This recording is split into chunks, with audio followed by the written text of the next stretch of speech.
Ganap ng nasa typhoon category ang sama ng panahon sa loob ng PAR na pinangalanan bilang si Bagyong Tino.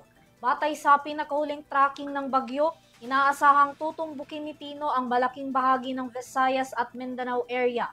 Si Criza Lopez para sa kabuuang lagay ng panahon.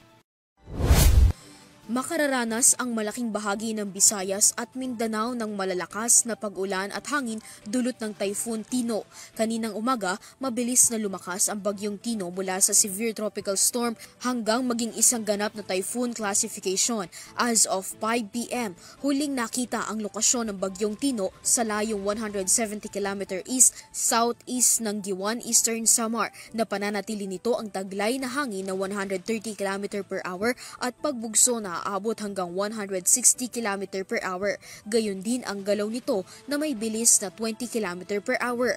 Batay sa weather forecast ng Pag-asa, nasa ilalim na ng signal number 4 ang extreme southeastern portion ng Eastern Samar, katimugang bahagi ng Leyte, Southern Leyte, Camotes Islands at ang northeastern portion ng Bohol.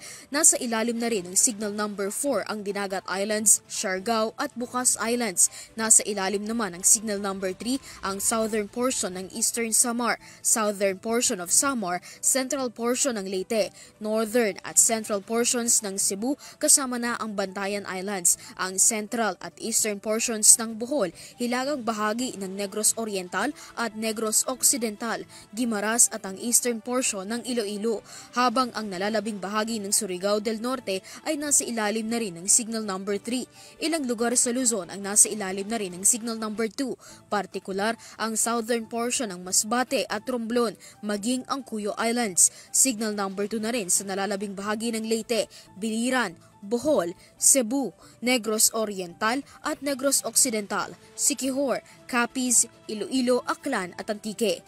Northern portion ng Surigao del Sur, Agusan del Sur at Camiguin. Hindi rin tinatanggal ng Weather Bureau ang tsansa na maging isang ganap na super typhoon ang Bagyong Tino.